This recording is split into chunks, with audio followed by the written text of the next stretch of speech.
So there's the Wendy you knew. How you doing? And there's the Wendy that we're going to see in this documentary. Well, my real name is Wendy Hunter. It's not a very pretty sight. It's not. To see her go from that to that, for you as somebody who looked up to her, what's that like for you? Hard. I think that people are going to see this documentary and it's going to be a departure from the Wendy that everybody has known. Alex Finney, the niece and goddaughter of talk show icon Wendy Williams, speaking out about her aunt's private struggle. I feel like I've been living in this secret bubble for a very long time. Most people know Wendy as the larger-than-life, self-proclaimed queen of all media, host of her own namesake daytime talk show, The Wendy Williams Show. No celebrity off limits during her scorching hot topics. Mariah, I don't know who you think you're fooling with this one. And that signature catchphrase. How you doing? How you doing? How you doing? But a new Lifetime documentary, Where is Wendy Williams, revealing the different Wendy family and those closest to her knew in the years following the cancellation of her television show. Lifetime's parent company now the target of a lawsuit just days before the documentary's premiere on Saturday. The company telling ABC News in a statement, Lifetime appeared in court today and the documentary Where is Wendy Williams will air this weekend as planned. Did you see a neurologist to find out if I'm crazy? In it, viewers will see a shocking portrait of Wendy as a lonely, agitated woman. I have no friends. You know how many people come out to support you? You know how many people love you? No, I don't. You are bigger than this. You are better than this. You are smarter than this. You are stronger than this. Facing low moments, including excessive drinking. Did you drink this whole thing today? Fits of anger. Go! Drive! I have no idea where we are. And bouts of incoherence. I think she's losing memory. Have you guys noticed that? How dare him? So with my aunt, some of the issues that are being presented in this documentary have been there before, but it just really sped up over the last 2 years or so and just mushroomed into something that felt uncontrollable. She definitely cognitively has some things that are off.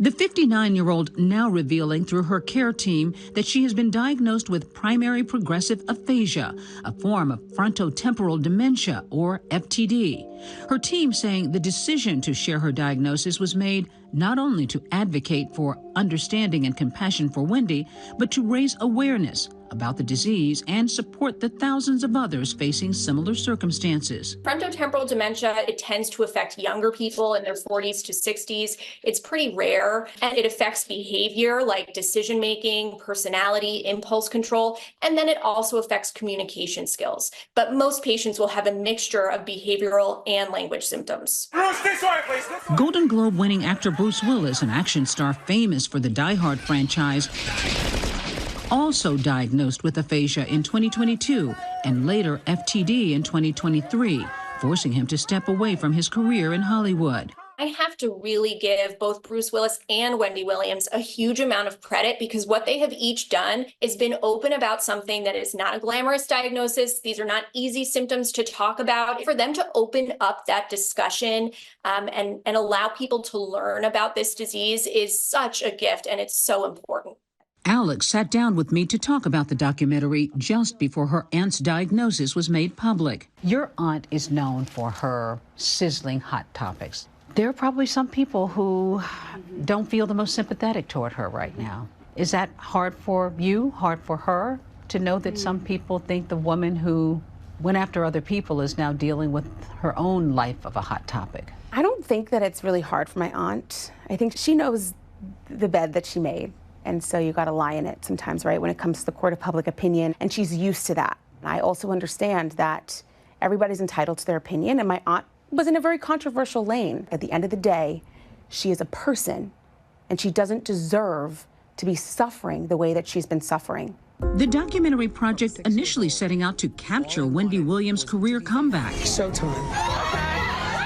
But instead appearing to chronicle her cognitive decline. It is heartbreaking. Some people are going to look at this and say, this is exploitation. She's being exploited. How could they do this? Right. What do you say to that? You know, and I understand that some people look at it and think that. But I will say this, first and foremost. My aunt is the executive producer of this documentary.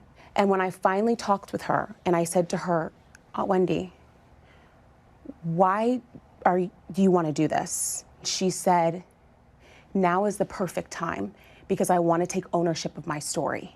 But does she have the capacity to take ownership of her story? Does she really know what she's doing, in your view? I think that it comes in waves. And even in the conversations that I would have with her, right? Like that conversation was crystal clear when I said, why are you doing this? And she said, I want to tell my story. That conversation was crystal clear.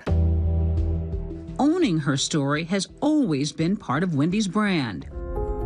From 6 years old, all I wanted was to be famous.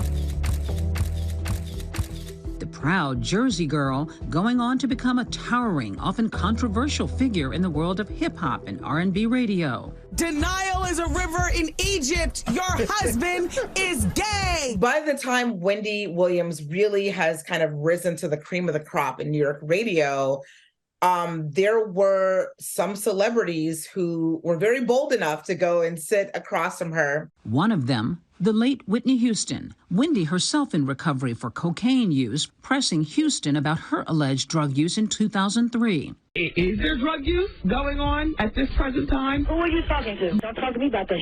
You are very defensive, Whitney. I have to be, Wendy. You talk about me every day. She talked to Nightline co-anchor Byron Pitts about the exchange in 2015. I recognized the moment because I recognized the behavior because that was once me. Addiction. Here's Wendy. Wendy Williams was on the air for nearly 14 years, which is amazing. Wendy Williams was just so over the top, and people loved that. They loved the wigs. They loved that she actually owned up to wearing a wig at a time where no one else was saying they were wearing a wig. Wendy Williams was saying, honey, this is a wig. Please, honey, look.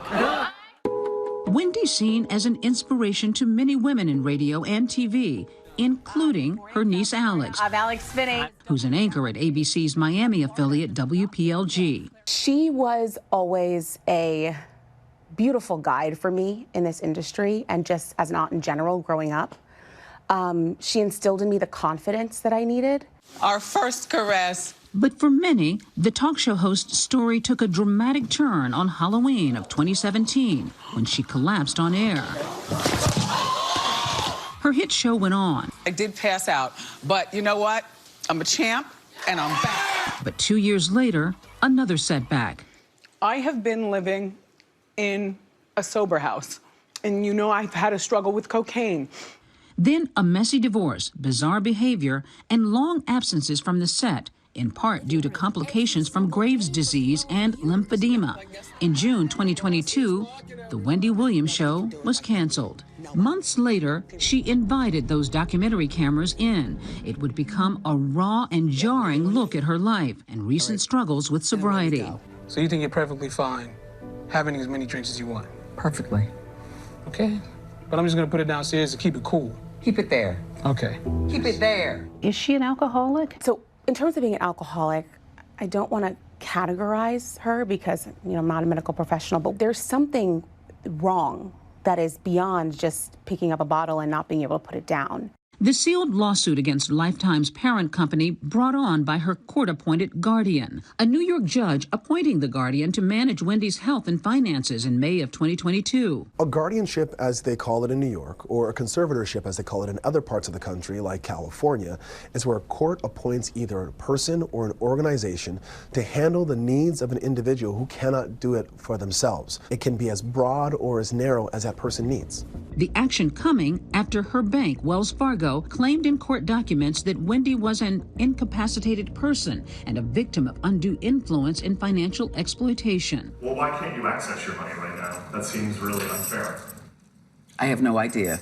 One judge and 3 doctors say my money is still stuck at Wells Fargo. And I'm going to tell you something. If it happens to me, it could happen to you. There was talk that Wells Fargo got involved in this because they thought either her son, Kevin Jr., or somebody was taking advantage of her financially. Yeah. Do you know that to be true? So I personally have not seen family taking advantage of my aunt's money. I haven't. Have you ever taken money from your mother's account? Not without her consent. Wells Fargo telling ABC this matter was conducted under seal. Any claims against Wells Fargo have been dismissed. As her family, we were all sitting on the sidelines watching. And I miss my family. I'll be there. Please be here. People will look at this documentary and wonder, where's her family? How come family's not there saving her? Because family was shut out. you had people in the family from the beginning saying that we would take responsibility with regard to guardianship and personal needs to ensure that she was healthy. Wendy Williams' family saying they have only been able to receive limited contact from her since she entered a treatment facility last year. As the family, we have been kept out of a lot of details. The location in terms of where she is, we don't specifically know. So you don't know where she is? No. Her guardian has not released that information to us. I haven't seen her in about 9 months. 9 months? I haven't seen her in a really long time, but I finally am talking to her regularly. And our conversations are beautiful. She sounds healthy. She sounds happy in terms of she wants to move on with her life. But whatever is happening right now, it seems to be working. Your hopes for her? Do you think that she has a prayer of actually resuming a career? I think that, well, I know that in talking with her, she does hope to resume a career. And my hope for her is that she does whatever she wants to do that makes her happy and that stays in the bounds of keeping her healthy. Our thanks to Deborah. Where is Wendy Williams? The 2-night documentary event premieres this Saturday night on Lifetime. Hi, everyone. George Stephanopoulos here. Thanks for checking out the ABC News YouTube channel. If you'd like to get more videos, show highlights, and watch live event coverage, click on the right over here to subscribe to our channel. And don't forget to download the ABC News app for breaking news alerts. Thanks for watching.